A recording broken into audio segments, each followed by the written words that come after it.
तो electricity chapter से जो आप कॉमन मिस्टेक्स कॉमन एरर करते हैं एग्ज़ाम में, इस वीडियो में मैं वही बताने वाला हूं ताकि आपका एग्ज़ाम में जो है मिस्टेक ना हो। तो जो सबसे पहला मिस्टेक है student, do not right the correct SI unit. SI unit में आप गलतियां करते हैं एसआई यूनिट लिखने में। Always right the correct SI unit. तो आप हर जो फंक्शन का है एसआई यूनिट याद कर लें और एसआई यूनिट छोड़े भी नहीं, किसी भी चीज़ में एसआई यूनिट लगा कर ही, ताकि आपका नंबर जो है कटे नहीं। दूसरा जो गलती है student, do not show arrow head. मतलब कि किसी भी सर्किट को, इन सर्किट डायग्राम, किसी भी सर्किट डायग्राम को अगर कोई बनाते हैं तो आपको एरो हेड जो है शो करना ही है। मान लीजिए कोई भी, ये मान लीजिए ये एक डायग्राम बना रहे हैं करंट का, आपको एरो हेड यहाँ पर आई लिख दिए, इसका एरो भी दिखाना है कि इधर करंट फ्लो कर रहा है। तो किसी भी सर्किट डायग्राम में आपको एरो हेड जरूर दिखाना है।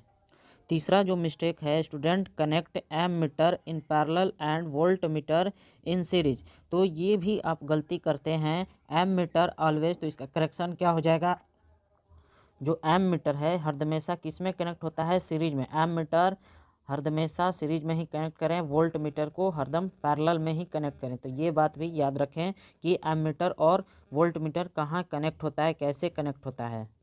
जो चौथा मिस्टेक, फोर्थ मिस्टेक है student, do not right formula in numericals. जब भी आप न्यूमेरिकल्स के क्वेश्चंस को सॉल्व करते हैं तो आप फार्मूला लिखते नहीं, आप डायरेक्ट फार्मूला, जैसे मान लीजिए कि v is equal to I R होता है, ये हमारा फार्मूला होता है। तो आपने इसको नहीं लिखा, आपने डायरेक्ट वैल्यू लिखकर v बराबर 2 × 3 करके ये लिख दिया। ये आप लिखना ज़रूरी नहीं समझते, लेकिन ये लिखना आपके लिए बहुत ज़्यादा ज़रूरी है, क्योंकि एग्जामिनर को पता चले कि आप कौन सा फार्मूला लिखे हैं। डायरेक्ट ये ना करें, आपको फार्मूला लिखना ज़रूरी है।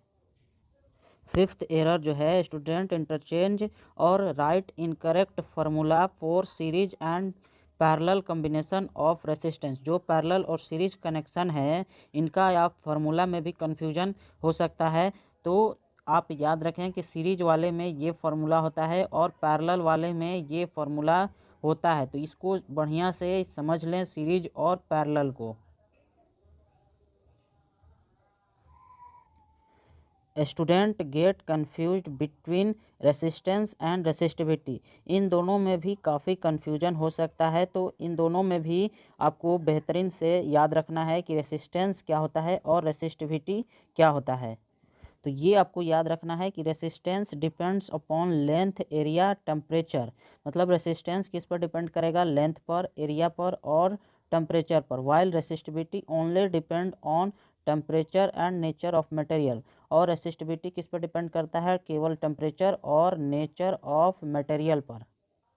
सबसे लास्ट जो मिस्टेक है वो करते हैं, circuit diagram and other diagram are not drawn and properly labelled. मतलब कि जो भी आप डायग्राम बनाते हैं, कोई भी आप सर्किट डायग्राम, मान लीजिए कि मैं एक रफली सर्किट डायग्राम ये बनाता हूँ, ये मान लीजिए कि सेल हो गया, तो आपको प्रॉपरली यहाँ पर लिखना है कि ये क्या है, ये है हमारा क्या है, एमीटर है, ये बैटरी है, तो कितना का है, मतलब जो भी दिया गया है वो लिखना है। एक लेबल सुंदर देखने में अच्छा लगना चाहिए, करंट कितना फ्लो कर रहा है, डायरेक्शन, एक लेबल पर आपको डायग्राम भी बनाना होगा।